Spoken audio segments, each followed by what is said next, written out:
Apa itu oogenesis? Oogenesis merupakan proses menghasilkan sel kelamin pada wanita. Dan untuk menyelesaikan proses oogenesis ini membutuhkan jangka waktu bertahun-tahun. Loh, kok bisa? Jelas bisa dong. Kita bahas ya. Oogenesis ini dimulai pada saat wanita berada pada fase embrio. Jadi, selama berada dalam kandungan ibu, proses oogenesis ini sudah mulai terjadi.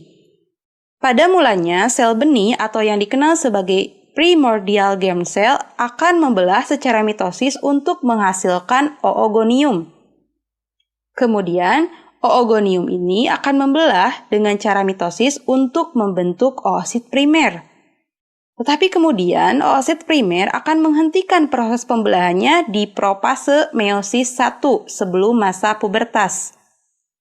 Jadi yang dibawa oleh wanita sejak lahir bukan ovum, melainkan oosit primer. Di mana oosit primer ini merupakan calon ovum yang dibawa oleh wanita sejak lahir.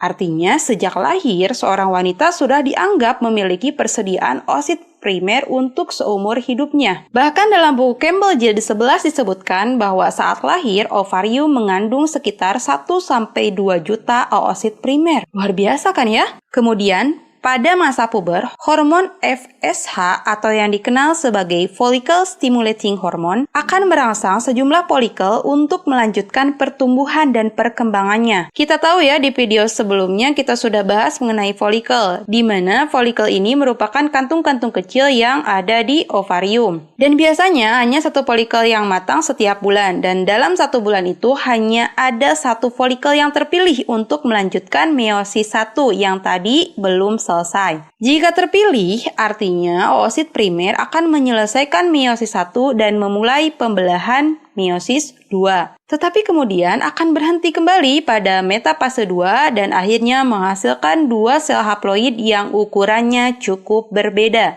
Sel yang lebih kecil disebut sebagai badan polar pertama. Beberapa sumber menyebutkan bahwa badan polar ini kemungkinan akan membelah lagi, kemungkinan juga tidak. Pokoknya, mau membelah ataupun tidak, yang jelas badan ini akan tetap mengalami degenerasi. Dan sel yang lebih besar yang mengandung hampir semua sitoplasma oosit primer disebut dengan oosit sekunder. Kemudian, oosit sekunder akan dilepaskan pada saat ovulasi.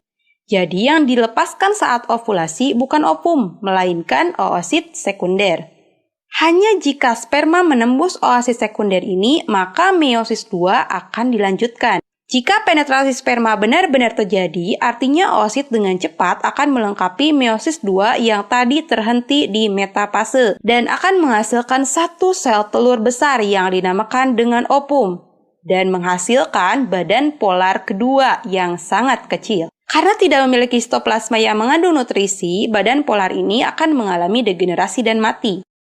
Pembahasan kali ini berdasarkan sumber dari Campbell Jilid 11, halaman 1207.